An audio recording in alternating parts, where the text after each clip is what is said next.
Brandon Whitmore stormed into the open office on Friday afternoon, his face scarlet with rage.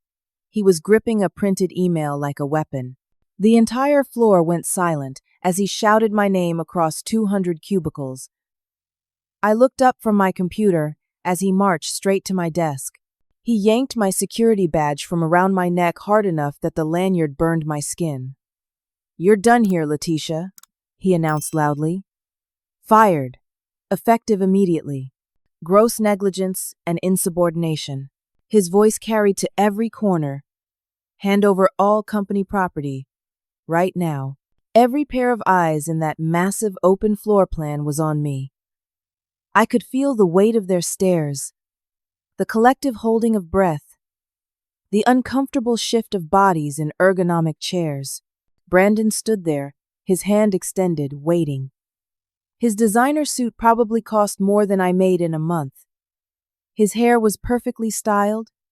His watch glinted under the fluorescent lights. Everything about him screamed privilege and power. I kept my face neutral, even though my heart was hammering against my ribs. 6 years. I had given TechCore Solutions 6 years of my life. I had worked late nights and weekends. I had missed family gatherings and birthday parties. I had poured everything I had into this job as executive assistant to the chief financial officer. And now this entitled, arrogant man who had been handed a VP of operations title simply because his father founded the company was humiliating me in front of everyone I worked with. My hands were shaking as I reached into my desk drawer. I felt the cool metal of a key ring and pulled it out without really looking. 3 keys on a simple silver ring. I slid them across my desk toward him. They made a soft scraping sound against the laminate surface. Brandon snatched them up with a smirk that made my stomach turn. "There we go. Not so hard, was it?" He pocketed the keys. "You have 10 minutes to pack your personal items. Security will escort you out. Don't even think about taking anything that belongs to this company." 10 minutes. 6 years reduced to 10 minutes and a cardboard box. I pulled open my drawers with trembling fingers.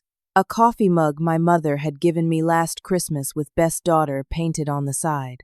A framed photo of my college graduation. A sweater I kept for when the air conditioning ran too cold. Some protein bars. A small succulent plant I had managed to keep alive for 3 years. My life at TechCore fit into a box that once held printer paper. Around me, people pretended to work.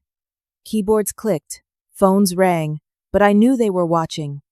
Sarah from accounting caught my eye from across the room. She looked sympathetic, maybe even upset, but she quickly looked away when Brandon glanced in her direction. Nobody was going to speak up for me. Nobody was going to ask questions. They all had mortgages and car payments and families to feed. Brandon stood 15 feet away, arms crossed over his chest, watching me like I might try to steal a stapler on my way out. The 2 security guards appeared at the edge of the floor, hands clasped in front of them, waiting. I recognized them. Marcus and Joel. I had chatted with them hundreds of times in the lobby. Marcus had shown me photos of his new granddaughter just last week. Now they wouldn't meet my eyes. I closed the box flaps and stood up.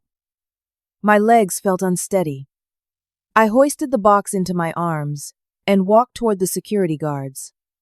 The walk across that open floor was the longest of my life. Every step echoed in the silence. I passed the kitchen where we had celebrated birthdays with grocery store cakes. I passed the conference room where I had sat through countless meetings. I passed the desk where my friend Jenny used to sit before she got promoted and moved to a different floor. The elevator ride down to the lobby felt like descending into a grave. Marcus and Joel stood on either side of me, silent. The box in my arms felt heavier. With each floor we dropped. When the doors opened on the ground level, they walked me through the sleek modern lobby with its glass walls and expensive art installations. The receptionist, a young woman named Amanda, stared at her computer screen as we passed. They walked me all the way to my car in the parking garage. I set the box in my trunk. "I'm sorry, Letitia," Marcus finally said, his voice low. "We're just doing our jobs." I nodded because I didn't trust my voice. I got into my car and sat there for a moment, gripping the steering wheel, trying to breathe. Then I turned the key and drove out of that garage for what I thought would be the last time. I made it 3 blocks before I had to pull over because my hands were shaking too badly to drive safely. I sat in a grocery store parking lot and let myself cry. 6 years. Gone. Just like that. And for what? What had I supposedly done? Brandon had mentioned gross negligence and insubordination, but those were just words. He had never specified what I had actually done wrong. My phone was buzzing in my purse. I ignored it. I didn't want to talk to anyone. I didn't want to explain. I didn't want sympathy. I just wanted to disappear. But the buzzing continued. Finally, I pulled out my phone. Multiple texts from Sarah. I opened them with shaking fingers. What just happened? Security is everywhere. Police are here. They're swarming the executive floor. Something big is going down. My confusion must have shown on my face, even though I was alone in my car. Police? Why would police be at TechCore? What could have happened in the hour since I left? I texted back. What do you mean? The reply came fast. I don't know. They evacuated the 9th floor. The executive vault. Something about a security breach. Everyone is freaking out. My stomach dropped. The 9th floor. The executive vault. That was where the board kept the most sensitive documents. Financial records, merger plans, legal files, privileged attorney-client communications.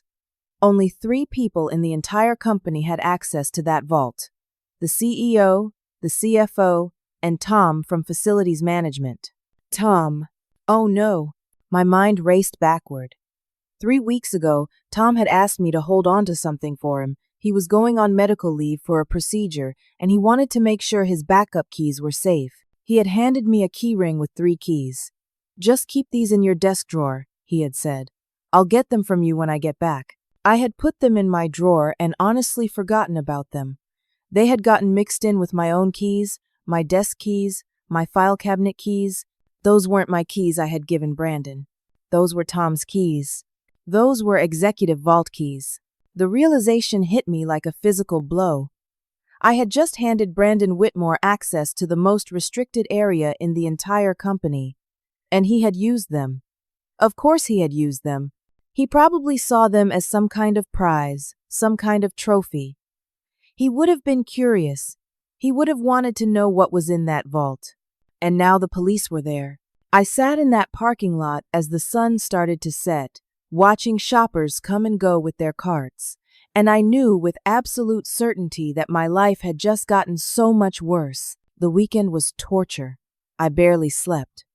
Every time I closed my eyes, I saw Brandon's smirking face. I saw the keys sliding across my desk. I played the scene over and over in my mind, wondering if there had been any way to stop it, any way to realize what I was doing. Saturday morning, I considered calling someone at TechCore to explain. But who would I call? My boss, the CFO, had been in meetings all afternoon Friday. He probably didn't even know I had been fired yet. The HR department would be closed. And what would I even say? Sorry, I accidentally gave the founder's son keys to the executive vault when he fired me. It sounded absurd even in my head. I tried to distract myself. I cleaned my apartment. I went for a long walk. I updated my resume. I looked at job postings online and felt my stomach turn at the thought of starting over. 6 years of institutional knowledge, 6 years of relationships and reputation, all gone. Sunday was worse. The anxiety sat on my chest like a weight. I kept checking my phone even though I had no messages. I thought about texting Sarah again but didn't want to put her in an awkward position. She still worked there. She couldn't be seen as my ally. Monday morning, the certified letter arrived. I heard the mail carrier knock and found the envelope taped to my door. My name and address were typed on the front. Return address, Whitmore and Associates, Attorneys at Law. My hands shook as I opened it. The letter was formal and cold. I was required to appear at their offices on Tuesday morning at 9 o'clock. The matter concerned recent events at TechCore Solutions and potential legal violations. I was advised that I could bring legal representation. Legal representation. As if I could afford a lawyer. I made $48,000 a year. After rent and bills and student loans, I had maybe $300 in savings. A lawyer would cost thousands. I called my friend Rachel, who worked in HR at a different tech company. She listened to my story and went quiet. "Letitia," she finally said, "you need a lawyer. This sounds serious. I can't afford one." "Then get a consultation. Most lawyers will do a free first meeting. Just find out what you're facing." I spent Monday afternoon calling law offices. Most couldn't see me before Tuesday morning. One lawyer quoted me a $5,000 retainer just to take my case. Another told me that employment law wasn't his specialty. Finally, a paralegal at a small firm told me that if I couldn't afford representation, I should show up and request a continuance, then apply for a public defender if charges were filed. Charges. The word made me feel sick. Tuesday morning, I put on my best interview suit and drove to the address on the letter. Whitmore and Associates occupied the top 3 floors of a gleaming glass tower downtown. The lobby had marble floors and a waterfall feature. A receptionist directed me to the 14th floor. The elevator ride up was silent except for the soft classical music piped through hidden speakers. When the doors opened, another receptionist greeted me by name. She had been expecting me. She led me down a hallway, lined with expensive art, to a large conference room with floor-to-ceiling windows overlooking the city. I was the first to arrive. I sat in one of the leather chairs and tried to calm my breathing. Through the windows, I could see other office buildings, busy streets below, the normal flow of a Tuesday morning. Everything looked so ordinary. How could the world just continue when my life was falling apart? The door opened. People filed in. I recognized some of them. Brandon entered first, wearing another expensive suit. He didn't look at me. His father, Harold Whitmore, came next. Harold was in his 60s, silver-haired, with the kind of presence that commanded attention. He had founded TechCore 23 years ago in his garage. Now it was worth billions. 3 people I didn't recognize came in next. Board members, I guessed, from their age and bearing. Then Marcus from security, looking uncomfortable in a suit instead of his uniform. And finally, 2 lawyers. A man in his 50s with wire-rimmed glasses, and a woman around 40 with sharp eyes and an expensive haircut. The woman took charge. She sat at the head of the table and opened a leather portfolio. "Thank you all for coming. I'm Patricia Harmon, lead counsel for TechCore Solutions. This is Gerald Foster, our corporate security attorney. We're here to address a serious security incident that occurred this past Friday." She looked directly at me. "Miss Caldwell, you are not under arrest. You are not required to be here. However, we believe this meeting will be in everyone's best interest to resolve this matter quickly and privately." The way she said privately made it clear that the alternative was very public and very unpleasant. Patricia opened a folder and pulled out several photographs. She slid them across the table toward me. They were surveillance camera images. Brandon entering a restricted hallway on the 9th floor. Brandon using a key at a secure door. Brandon inside what was clearly the executive vault, surrounded by filing cabinets and document boxes. These images were captured Friday evening, approximately 2 hours after you were terminated, Patricia said. Mr. Brandon Whitmore used keys to access the executive vault, a level 5 restricted area. Only 3 individuals in the company have authorization for that access: the CEO, the CFO, and the facilities director. She paused. Mr. Whitmore claims you gave him these keys. Is that correct? Every eye in the room turned to me. I felt my face flush. Yes, I said quietly. But it was an accident. Patricia's expression didn't change. Please explain. I took a shaky breath. When Brandon, Mr. Whitmore, fired me, he demanded I hand over all company property immediately. I was in shock. I reached into my drawer and grabbed what I thought were my desk keys. but I had 2 key rings in my drawer. One was mine. The other belonged to Tom Patterson, the facilities director. He had asked me to hold them for him while he was on medical leave. Why did Mr. Patterson give you his keys? Patricia asked. He was having surgery. He wanted to make sure his backup set was secure. He trusted me. Did you document receiving these keys? I hesitated. He just handed them to me. It wasn't formal. He asked me to keep them safe. Gerald, the other lawyer, spoke up. According to our security protocols, all executive vault keys must be logged and stored in the security office. Transfers of custody require written documentation and supervisor approval. Did you follow this protocol?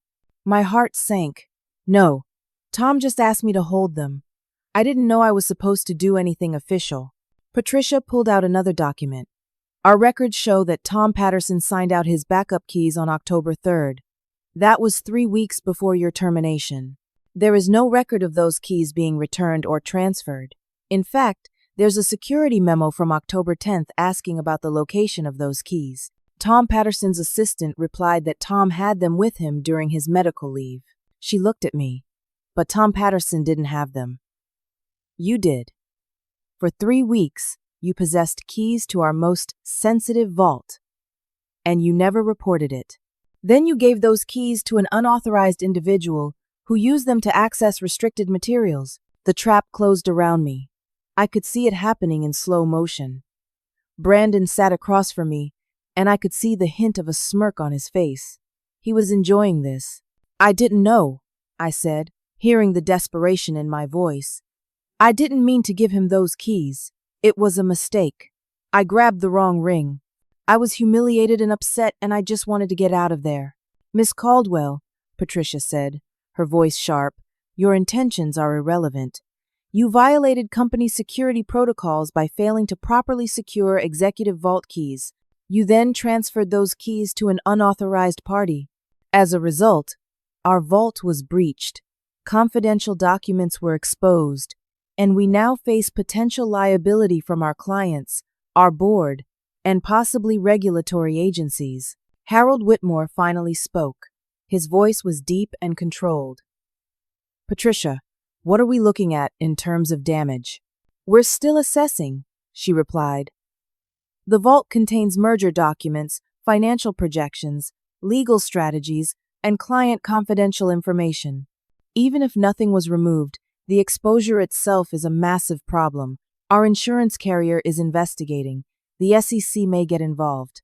At minimum, we're looking at significant costs for remediation, client notification, and legal defense. She turned back to me. Ms. Caldwell, TechCore Solutions has grounds to pursue criminal charges against you for unauthorized possession of security credentials and enabling corporate espionage. We also have grounds for a civil suit to recover damages. Wait, I said, my voice shaking. Corporate espionage? I didn't spy on anyone. I didn't even know what those keys were for. Brandon finally spoke. You're saying you had no idea those were vault keys? For 3 weeks? I looked at him. Tom just said they were his backup keys. I didn't ask for details. I put them in my drawer and honestly forgot about them until you demanded company property. Convenient, Brandon said, leaning back in his chair. A disgruntled employee forgets she's holding the keys to the company's most sensitive data, then accidentally gives them to someone during a termination. Do you really expect us to believe that? Patricia held up a hand. Mr. Whitmore, please. She looked at me. The board is currently deciding how to proceed. However, I want to be clear about something. This meeting is a courtesy. We could have gone straight to law enforcement. We still might. Your cooperation will factor into that decision. Cooperation? I asked. What does that mean? It means, Gerald said, that you need to provide a full written statement about how you came into possession of those keys, what you did with them, and whether anyone else had access to them during the 3 weeks you held them. We also need you to surrender any company property still in your possession. Computer files, documents, passwords, anything. I don't have anything, I said. I gave back my laptop when I left. What about personal devices? Gerald asked. Did you ever access company files on your phone or home computer? Did you ever email company documents to your personal account? No, I said. Then I remembered. Well, I backed up some files to a USB drive once when I was working from home during a project. But that was months ago. Just normal work files. Patricia and Gerald exchanged a look. We'll need that USB drive, Patricia said. I don't even know where it is, I said. It's probably in a drawer at home somewhere. Find it, Patricia said firmly. Bring it to our office by the end of the week. If we have to get a warrant to search your home, this will become much more unpleasant for you. The meeting continued for another 30 minutes. They asked me questions about my job, my access levels, my relationship with Tom Patterson, my interactions with Brandon before the firing. I answered everything as truthfully as I could, but I could feel the walls closing in. When they finally dismissed me, I felt like I could barely stand. I walked out of that conference room, down the elevator, and out to the parking garage in a daze. I sat in my car and realized I was crying, without even knowing when I had started. Brandon had used those keys. He had accessed the vault. But somehow, I was the one being treated like a criminal. His father was protecting him. The lawyers were protecting the company, and I was being set up to take the fall for all of it. I drove home and spent the rest of the day searching my apartment for that USB drive. I finally found it in an old work bag I hadn't used in months.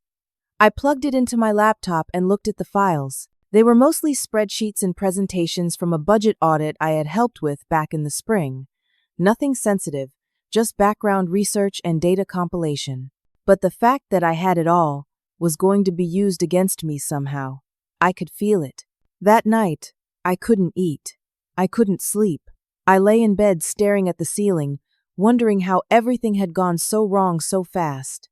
2 weeks ago, I had a job, a routine, a purpose. Now I had nothing but lawyers telling me I might face criminal charges. And the worst part was knowing that I had handed Brandon those keys.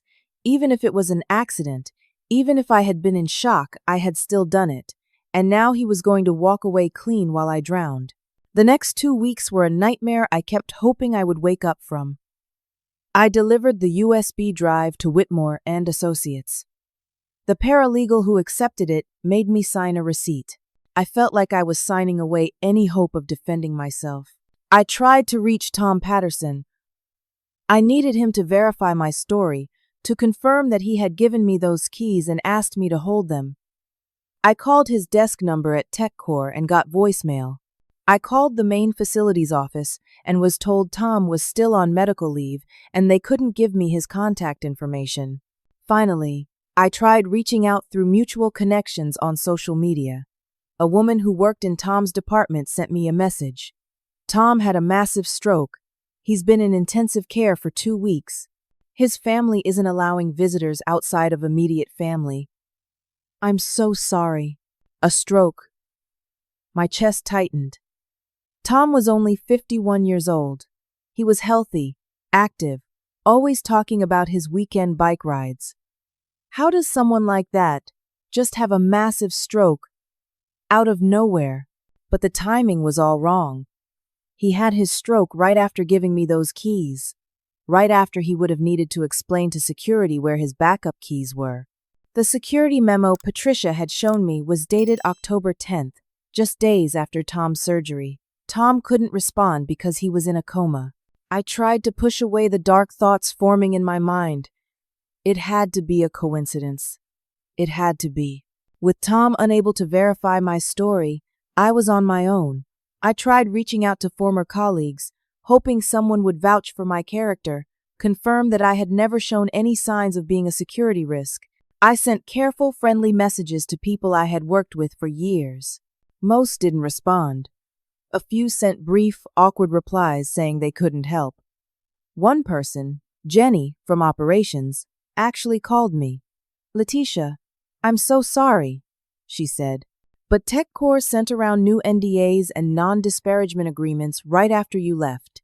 Everyone had to sign them or face termination. We literally cannot talk about anything involving you or the security incident. They made that very clear. They're silencing everyone? I asked. It's not like that exactly, Jenny said, but I could hear the uncertainty in her voice. They're just protecting the company. Look, I have to go. I'm sorry. I hope things work out for you. She hung up before I could say anything else. I felt completely isolated. No witnesses. No support. No way to prove my version of events. My unemployment claim was denied. TechCore contested it, claiming I was fired for cause due to security violations. The documentation they submitted made it look like I had been a problem employee for months. They cited vague policy violations and failure to follow security protocols dating back to the summer. None of it was true, but I had no way to fight it. Without unemployment benefits, my savings evaporated fast. Rent was due, my car payment was due, I had student loans. I started applying for jobs frantically, anything I was remotely qualified for. But every application asked for references and permission to contact previous employers. I tried using colleagues as references, but they wouldn't return my calls. I tried leaving TechCore off my resume entirely, but that left a 6-year gap that was impossible to explain. Finally, I listed the company, but asked potential employers not to contact them. That made me look like I had something to hide. 3 weeks after my termination, I got a call back for a position at a marketing firm. The interview went well. The hiring manager seemed impressed. She told me she'd check my references and get back to me within a week. 3 days later, I got an email. Thank you for your interest. We've decided to move forward with other candidates. I called the hiring manager. She was reluctant to talk to me, but finally admitted, when we called TechCore Solutions for your employment verification, we were told you were terminated for security policy violations. The HR rep said they couldn't provide details due to an ongoing investigation, but that was enough for us. I'm sorry. TechCore was poisoning every opportunity. They were making sure I couldn't work anywhere. Then the letter from the district attorney arrived. I stared at it for a full minute before opening it. My hands were shaking so badly I almost tore the paper. The letter informed me that the DA's office was investigating potential criminal charges related to unauthorized access to confidential corporate information and theft of trade secrets. I was required to appear for questioning next Friday with legal representation. Theft of trade secrets carried up to 3 years in prison and massive fines. I had to find a lawyer. I called every legal aid office in the city. Most had waiting lists months long. One office told me I made too much money to qualify for their services. I tried to explain that I had been fired and had no income, but they said I had to show 6 months of unemployment before I would be eligible. I finally found a free legal clinic that agreed to see me. The attorney, an older man named Walter, listened to my story and shook his head. This is beyond what we handle here, he said. You need a criminal defense attorney. Have you considered taking out a loan? Who would give me a loan? I asked. I have no job and no income. Family? My mother lived on Social Security. My father had passed away 3 years ago. I had one brother who was struggling with his own bills and 3 kids. There was no family money to tap into. Walter gave me a list of attorneys who sometimes took cases pro bono or worked on payment plans. I called every single one. None of them could help me. Criminal defense attorneys wanted retainers of $10,000 to $15,000. Some wanted more. The DA assigned me a public defender. His name was Greg Paulson. We met in a cramped office in the courthouse building. Greg was maybe 35, wearing a slightly wrinkled shirt and a tie that had seen better days. He had dark circles under his eyes. He looked through the file the DA had sent over. Okay, he said. This is not great. What does that mean? It means the DA has a strong case. You admitted to having the keys. You admitted to giving them to Brandon Whitmore. There's surveillance footage of him using them to access restricted areas. TechCore is claiming millions in potential damages. The DA thinks he can make this stick. But it was an accident, I said, for what felt like the 100th time. I didn't mean to give him vault keys. I didn't even know what they were. I believe you, Greg said. But belief doesn't matter. What matters is what we can prove. And right now, all the evidence points to you violating security protocols and enabling a breach. The DA can argue that even if it was an accident, you were negligent, criminally negligent. What are my options? Greg sighed. We can take it to trial and hope a jury believes your story. But that's risky. If you lose, you're looking at prison time. Or you can take a plea deal. What kind of plea deal? The DA mentioned something about reducing the charges. Maybe no jail time, probation, community service, but you'd have a record.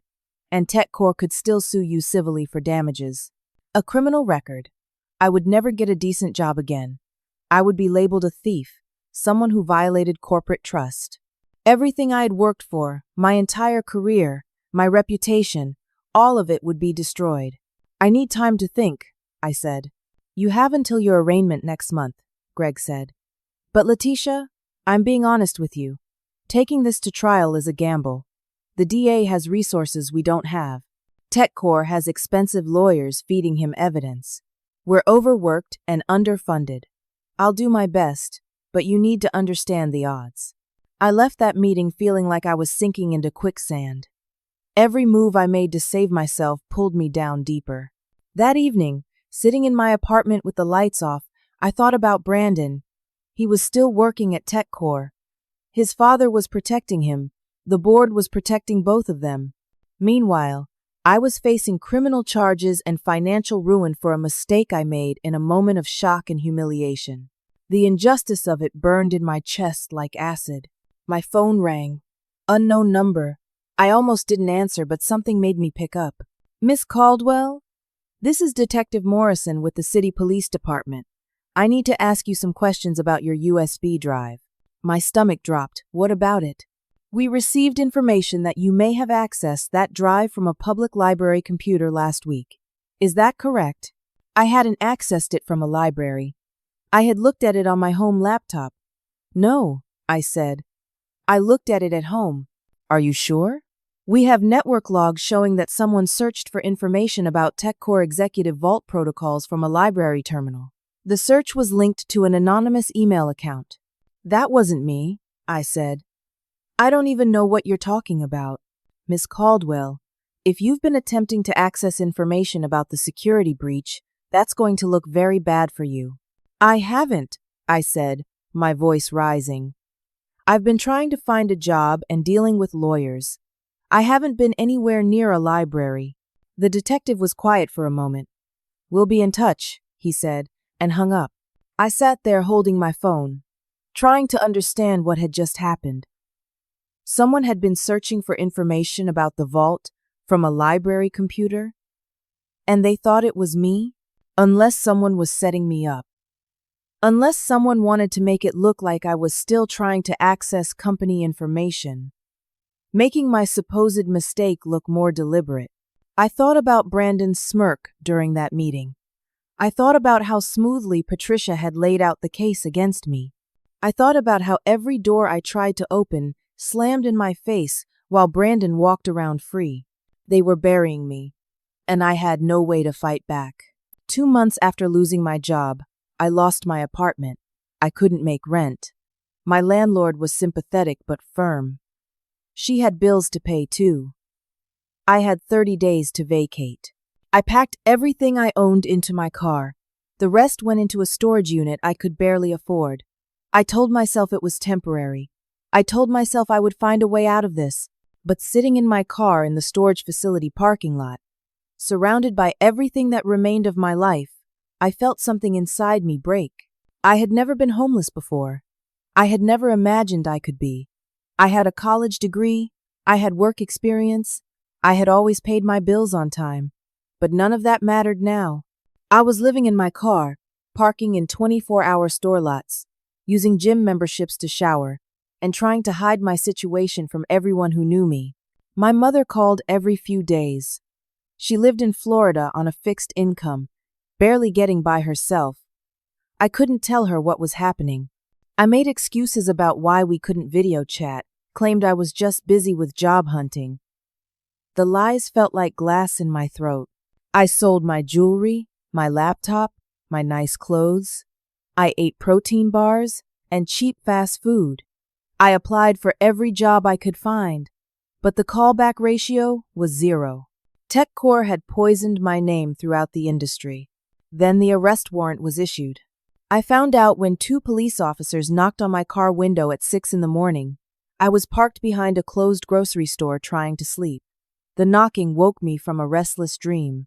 I saw the uniforms and the badges, and my first thought was that someone had reported me for trespassing. Letitia Caldwell? One of them asked. Yes. Step out of the vehicle, please. You're under arrest. They let me grab my purse, but nothing else. They handcuffed me right there in that parking lot. A woman walking her dog stopped and stared. I wanted to die of shame. At the station, they processed me. Fingerprints, photos, property inventory. They put me in a holding cell with 3 other women. One was asleep in the corner. Another was pacing. The third just stared at the wall. I sat on the metal bench and tried to understand how I had gotten here. 2 months ago, I had a career. Now, I was in jail. Greg showed up 6 hours later. They let me talk to him in a small room with a metal table and plastic chairs. He looked even more tired than before. The DA filed charges, he said. Unauthorized computer access and conspiracy to commit corporate espionage. Conspiracy? I said. With who? With Brandon Whitmore. The DA is claiming you 2 worked together to access the vault. That you gave him the keys deliberately, as part of a plan. I actually laughed. It was a bitter, broken sound. That's insane. Brandon fired me. He humiliated me in front of everyone. Why would I help him do anything? The DA's theory is that you were angry about being fired and wanted to get back at the company, that you and Brandon had some kind of prior arrangement. Based on what evidence? Greg pulled out his notepad. Based on testimony from TechCore employees who say they saw you and Brandon having private conversations over the past few months. Based on the fact that you had those keys for weeks and never reported it. Based on the library computer searches that someone claims you made. I never made those searches, I said. Can you prove that? Were you somewhere else at the time? I thought about it. The searches had supposedly been made last Tuesday afternoon. Where had I been? Sitting in my car, probably. Filling out job applications on my phone. No witnesses. No alibi. This is a setup, I said. Someone is framing me. Maybe, Greg said. But we need evidence. Right now, it's your word against a billion-dollar company with expensive lawyers. He told me about the bail hearing. It was set for the next morning. The bail would probably be around $10,000. I would need $1,000 in cash to a bail bondsman to get out. Did I have that? I didn't. I had maybe $200 to my name.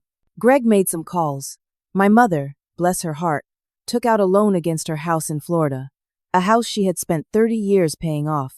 She wired the money to a bail bondsman who agreed to cover my bail. I would have to check in weekly and wear an ankle monitor. At the bail hearing, TechCore's lawyers presented their case. Patricia stood in her expensive suit and told the judge I was a flight risk, a danger to corporate security, someone who had deliberately caused a massive data breach.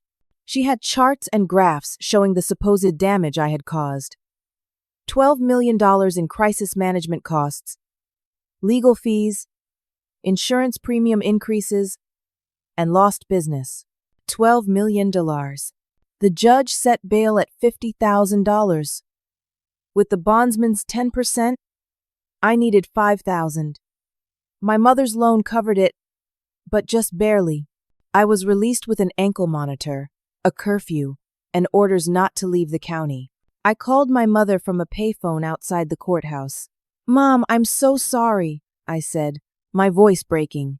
"Don't you apologize," she said firmly. "You're my daughter. We'll figure this out." But I didn't see how. Greg told me the trial was set for 4 months out. He also told me TechCore was filing a civil lawsuit against me for damages.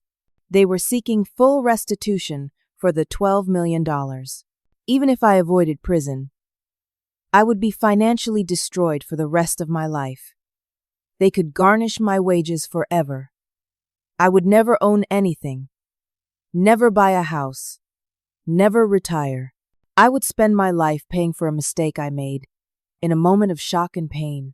Brandon, meanwhile, had been put on administrative leave with full pay. According to news articles I found online, TechCore was calling it a personnel matter and refusing to comment further. His father issued a statement, saying the company took all security matters seriously and was cooperating with authorities. But Brandon wasn't in jail. Brandon wasn't wearing an ankle monitor. Brandon wasn't facing the destruction of his entire life. That night, I sat in my car in a dark parking lot and seriously considered just driving away, breaking my bail conditions and disappearing somewhere, changing my name, starting over, living off the grid. But I couldn't do that to my mother. She had put up her house for me. If I ran, she would lose everything. So I stayed. I slept in my car, showed up for my weekly check-ins with the bail bondsman, and watched my life crumble while the people who had actually caused all this walked free. Greg called me on a Thursday evening. "I have news," he said. "The DA is offering a plea deal."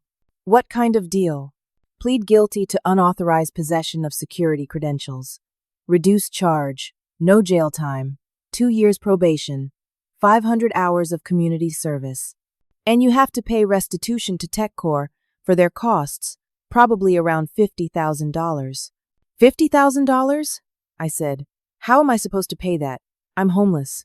"Payment plan?" Greg said. "It would take years, but it's better than prison, and I'd have a criminal record." "Yes, and TechCore could still sue me civilly." "Probably, yes. I was quiet for a long time. What are my chances if I go to trial?" Greg sighed. "Honestly, maybe 30%. The evidence against you is circumstantial, but it's a lot of circumstantial evidence, and TechCore has already spent $500,000 building their case. They have expert witnesses, forensic analysts, corporate security consultants. We have me, and whatever free time I can scrape together between 50 other cases. So I'm supposed to just give up? Admit to something I didn't do? I can't tell you what to do, Letitia. But I can tell you that fighting this could destroy you. If you lose at trial, you're looking at 3 years minimum in prison. Maybe more if the judge wants to make an example. Is that worth the risk?" I thanked him and ended the call. I sat in my car and cried until I couldn't cry anymore.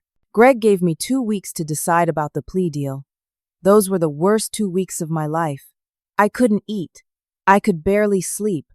The ankle monitor felt like a shackle dragging me down. I kept thinking about my mother's house. If I went to prison, she would have wasted that loan. She would lose her home because of me. But if I took the plea deal, I would be admitting guilt for something I didn't do. I would have a criminal record.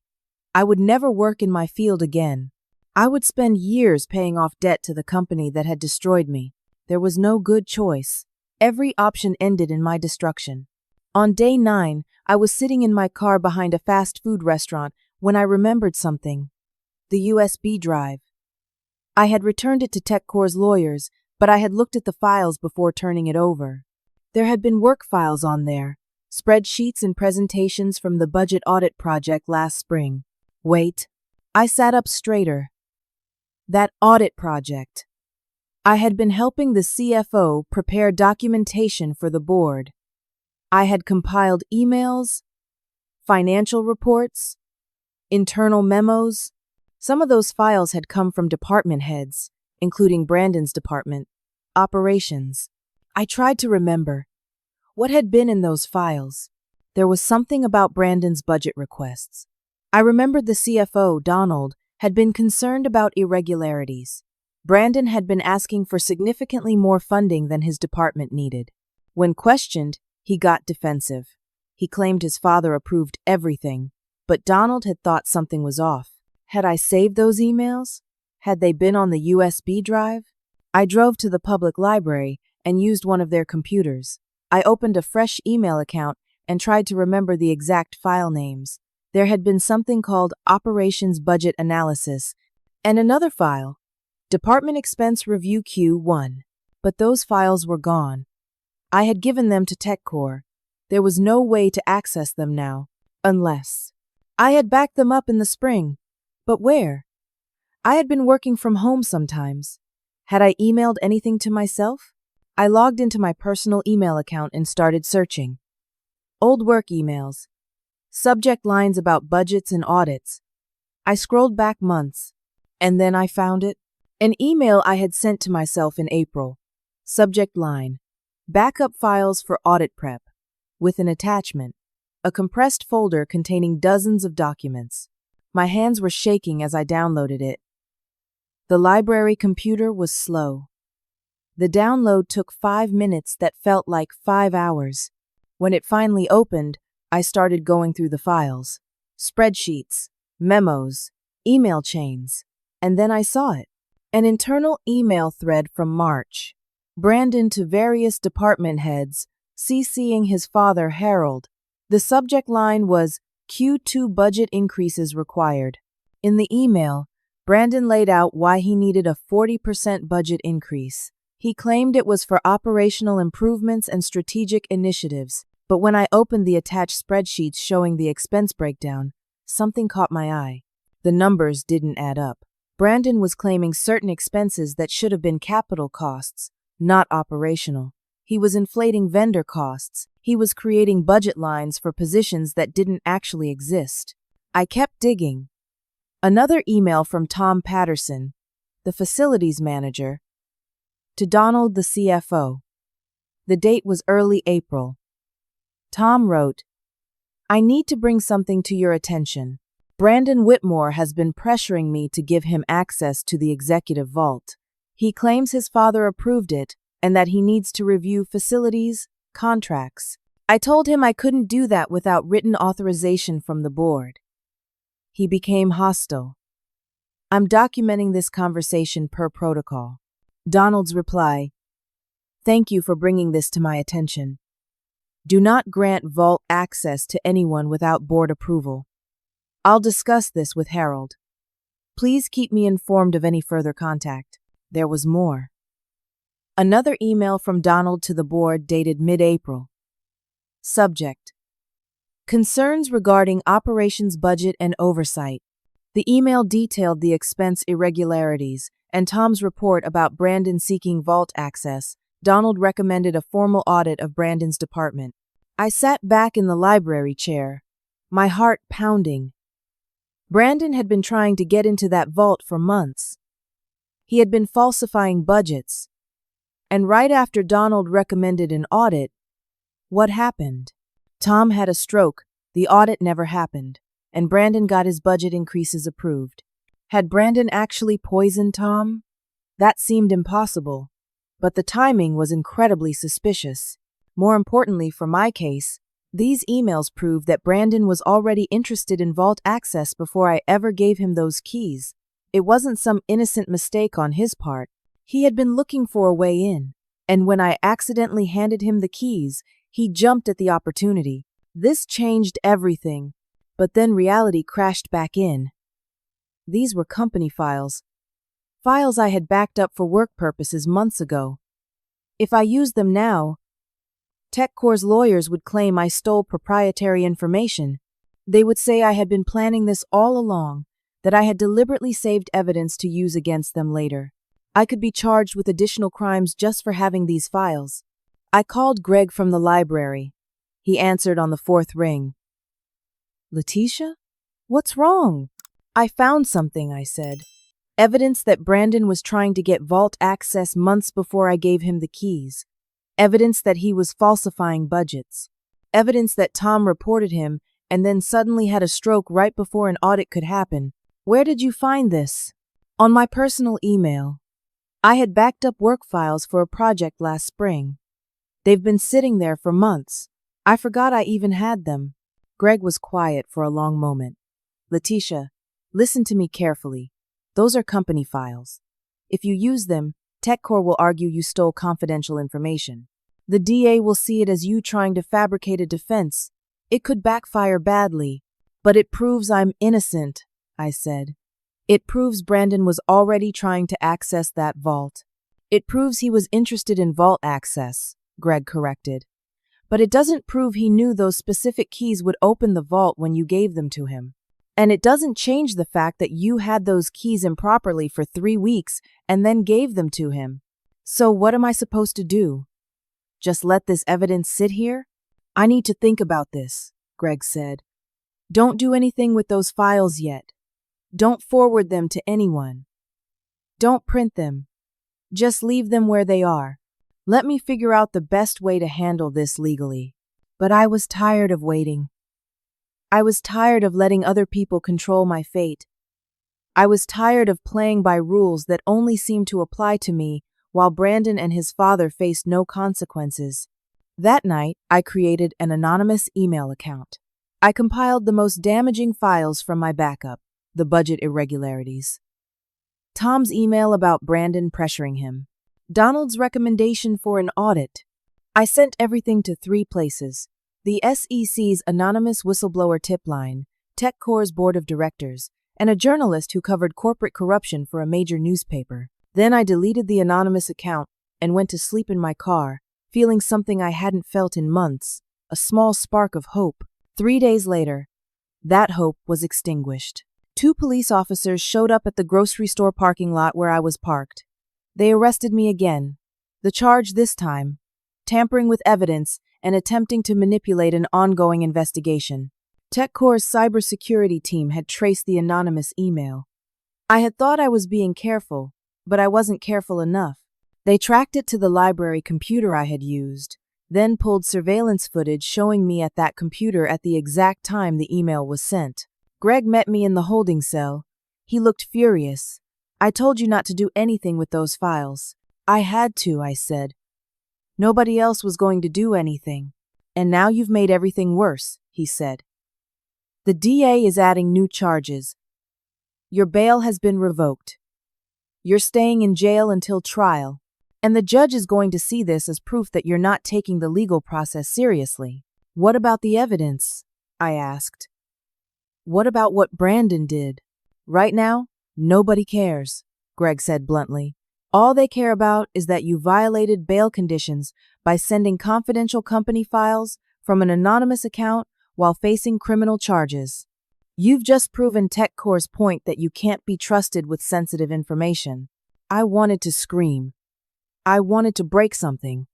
Instead, I just sat there on the metal bench and felt the last bit of fight drain out of me. The civil lawsuit from TechCore was filed the next day. $12 million in damages. They were also seeking additional penalties for what they called my continuing pattern of corporate sabotage and information theft. My mother called. She was crying. The bail bondsman was threatening to foreclose on her house because I had violated my bail conditions. She would have 30 days to pay off the full amount of the bail or lose her home. I'm so sorry, Mama, I whispered into the jail phone. I'm so sorry. What happened, baby? She asked. What did you do? I couldn't explain. I couldn't make her understand. I just cried and told her I loved her and hung up when my time was up.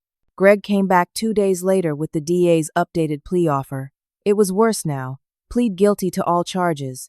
5 years in prison. $50,000 in restitution plus whatever the civil court awarded. And a permanent ban from working in any position that involved access to confidential business information. 5 years in prison, my mother would lose her house. My life would be over. What are my chances at trial now? I asked. Greg looked me in the eye. Honestly? Close to 0. You've handed them everything they need to convict you. I had tried to fight back. I had tried to expose the truth. And all I had done was destroy myself more completely. I spent 3 weeks in county jail.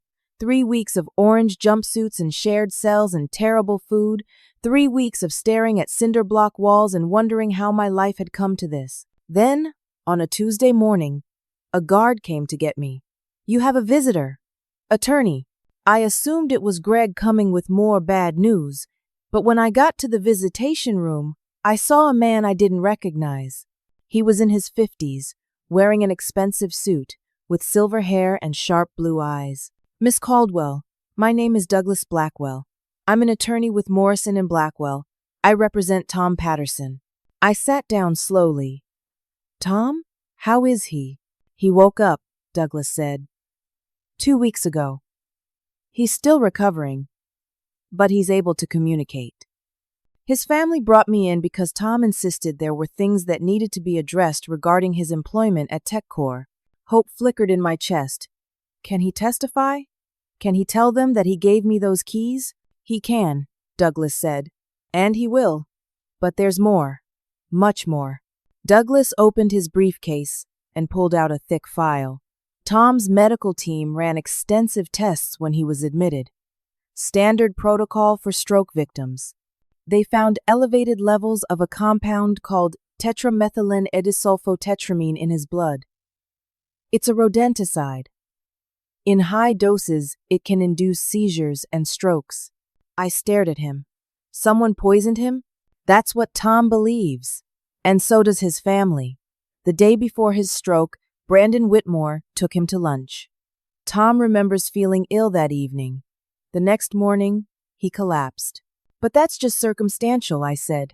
That doesn't prove Brandon did anything. Not by itself, Douglas agreed. But when combined with everything else, it creates a very compelling picture. Tom has given me permission to request all communications between himself and TechCore management. As his attorney in a potential criminal case, I have broader subpoena powers than you would in your defense. I've already filed the paperwork. He smiled slightly. TechCore is fighting it, of course. But they're going to lose. The judge has already indicated she's inclined to grant my request. And once I have those communications, we're going to see a lot of interesting things. Like what? Like the fact that Brandon had been pressuring Tom for vault access for months. Like the fact that Tom documented every interaction and reported Brandon's behavior to both his supervisor and the CFO. Like the fact that an internal audit was recommended, and then mysteriously never happened right after Tom's stroke. Douglas leaned forward. Miss Caldwell, TechCore, and the Whitmore family are in serious trouble. The SEC has opened an investigation based on that anonymous tip someone sent them. They've already found financial irregularities that match what was in those files. And the police are now investigating Tom's poisoning as attempted murder. What does this mean for my case? I asked. It means you're not the criminal here. You're a victim. You were set up to take the fall for Brandon's crimes, and I intend to prove that. But I violated bail conditions, I said. I sent those files. The DA has me on video. We'll deal with that, Douglas said. Right now, we need to focus on the bigger picture. I've spoken with your public defender, Greg Paulson. With your permission, I'd like to take over your defense. I can't afford you. I'm aware. I'm offering to represent you pro bono. Tom insists on it. He feels responsible for what happened to you. If he hadn't given you those keys, if he hadn't trusted you to keep them safe, none of this would have happened. That's not his fault, I said. He knows that. But he wants to help. And honestly, Miss Caldwell, your case and his case are intertwined. The same people who tried to destroy you also tried to kill him. We're going to take them down together. I wanted to believe him, but I had been disappointed so many times. What if we lose? Then we lose, Douglas said.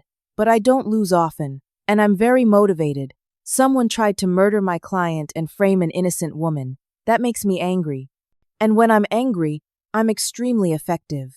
Over the next week, everything started to unravel for TechCore and the Whitmore family. Douglas's subpoenas were granted. Thousands of internal emails and communications were turned over. They revealed a pattern of Brandon abusing his authority, intimidating employees, falsifying reports, and pressuring people for access to sensitive information. Tom testified about the lunch with Brandon, about feeling ill afterward, about the pressure for vault access. Medical experts presented the toxicology evidence. While they couldn't prove definitively that Brandon had poisoned him, the circumstantial evidence was strong enough that the DA opened an attempted murder investigation. The SEC investigation found that Brandon had been inflating his department's budget for 2 years, funneling excess money into personal accounts through fake vendor contracts. Harold, his father, had approved many of these expenses without proper oversight. Either he was complicit or negligently ignorant. Either way, the company was liable.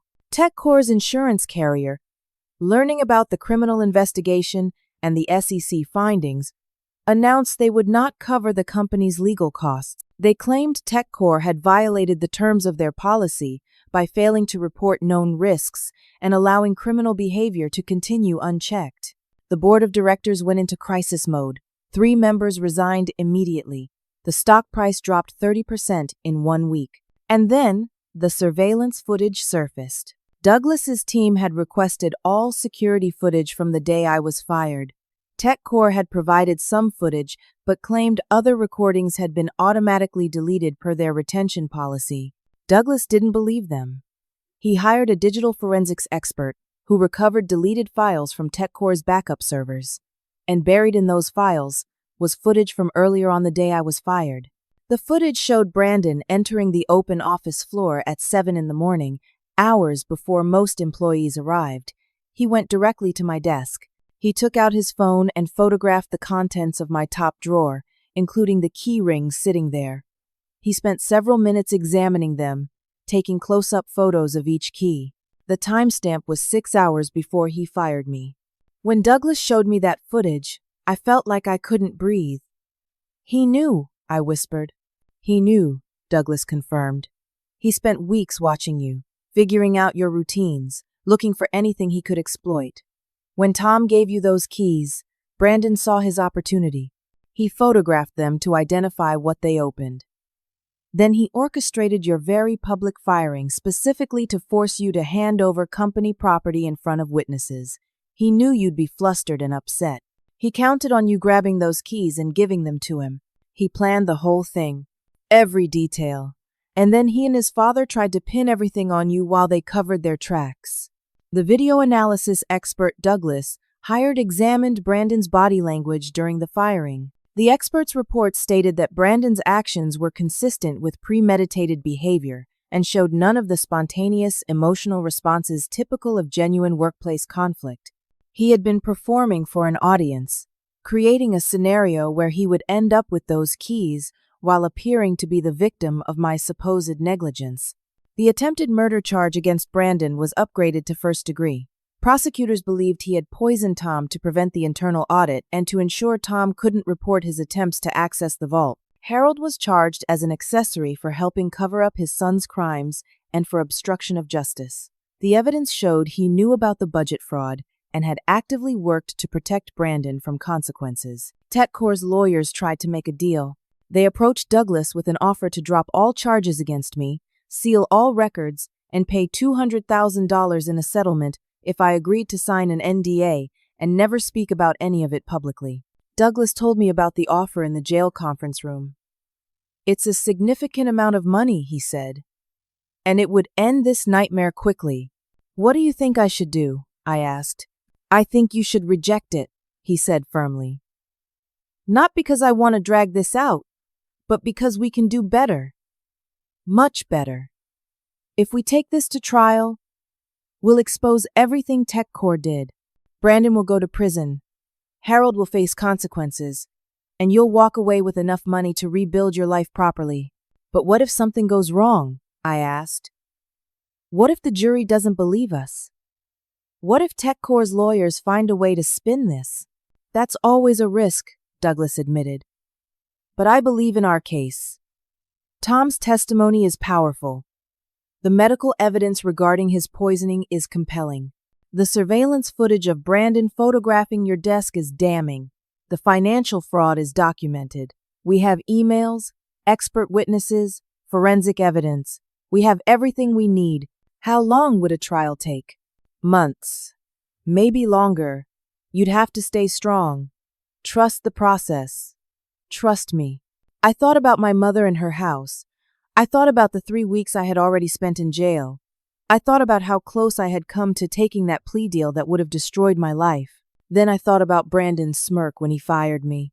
I thought about how he had set me up, used me, tried to destroy me to cover his own crimes. I thought about Tom lying in a hospital bed, his life nearly ended by poison. I want to fight, I said. I want everyone to know what they did. Douglas smiled. Good, because that's exactly what we're going to do. The trial started 4 months later. By then, I was out of jail. Douglas had gotten my bail reinstated after presenting evidence of Brandon's premeditation. The charges against me for sending the anonymous emails were dropped when it became clear I had been trying to expose genuine criminal activity. My mother's house was safe. Douglas had worked with the bail bondsman to resolve everything. She flew in from Florida to sit in the courtroom every day, and seeing her face in the gallery gave me strength. The prosecution's case against Brandon was overwhelming. Tom testified first. He was still recovering, moving slowly and speaking carefully, but his mind was sharp. He described Brandon's months of pressure for vault access. He described the suspicious lunch and the illness that followed. He described waking up in the hospital weeks later to learn that everything he had warned about had come true. Medical experts testified about the poison found in his system, about how it could induce strokes, about the timing of his exposure matching the lunch with Brandon. Digital forensics experts presented the surveillance footage of Brandon photographing my desk. They showed, frame by frame, how he had deliberately targeted those keys, how he had known exactly what he was looking for. Financial experts detailed the budget fraud, the fake vendor contracts, the money Brandon had stolen over 2 years. Nearly $800,000 had disappeared into his personal accounts. And then I testified. I sat in that witness box and told my story. I described 6 years of dedicated work at TechCore. I described how Tom had trusted me with those keys. I described the shock and humiliation of being fired so publicly. I described grabbing the wrong key ring in my distress and confusion. I made a mistake, I said, looking directly at the jury. But it was an honest mistake born from shock and pain. I didn't know those were vault keys. I didn't know what Brandon would do with them. I was just trying to comply with his demands and get out of there before I broke down, crying in front of everyone I worked with. Brandon's lawyers tried to tear apart my testimony. They suggested I had known exactly what those keys were. They implied I had been working with Brandon all along. They tried to make my accidental backup of work files look like premeditated theft, but Douglas destroyed their arguments on redirect. He walked me through every email, every piece of evidence showing that Brandon had been planning this for months while I had no idea what was happening. He showed how every attempt I had made to defend myself had been twisted and used against me. Miss Caldwell, he said gently, after everything you've been through, after being arrested twice, after losing your job and your home, after watching your mother nearly lose her house, after facing the destruction of your entire future, do you have any regrets? I thought about it.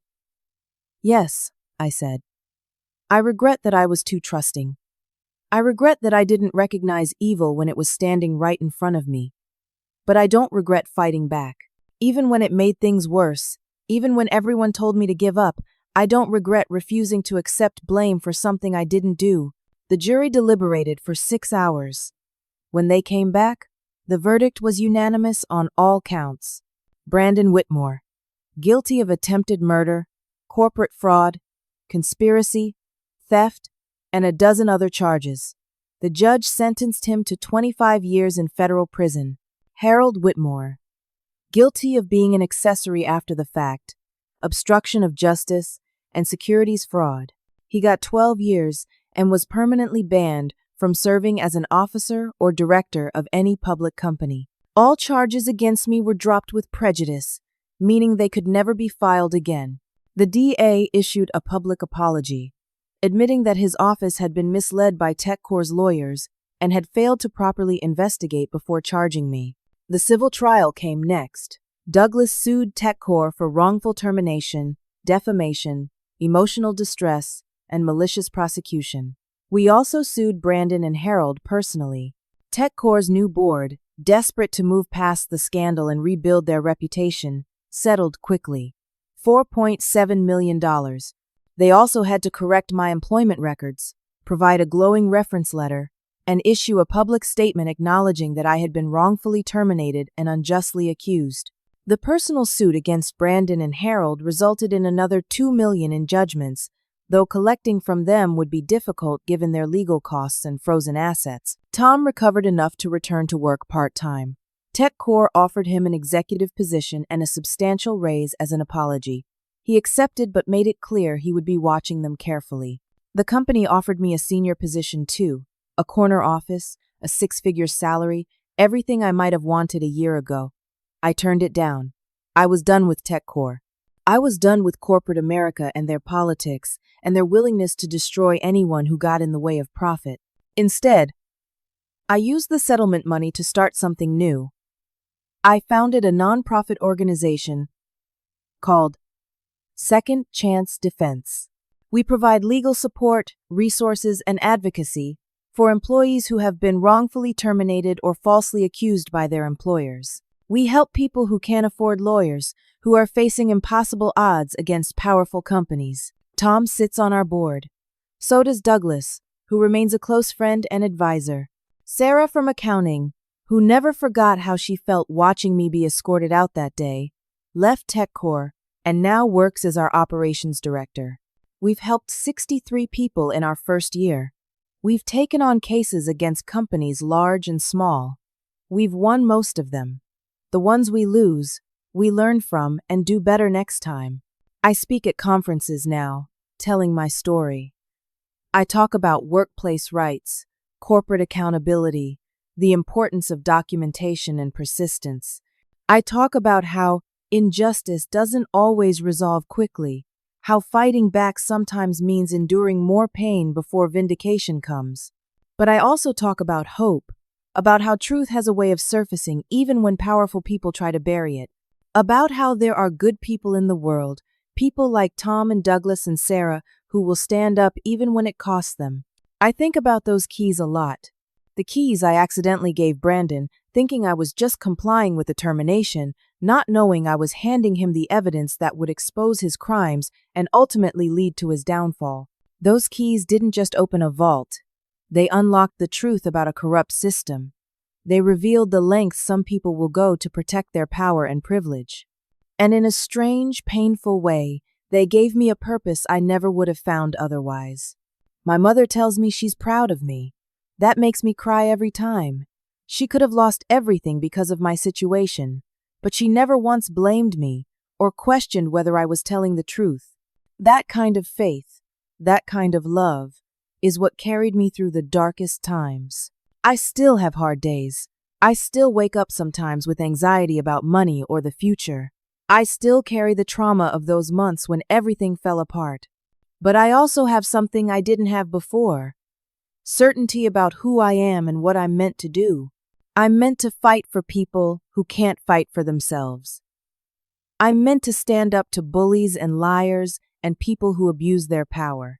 I'm meant to prove that ordinary people, people with no money or connections or prestigious last names, can still win if they refuse to give up.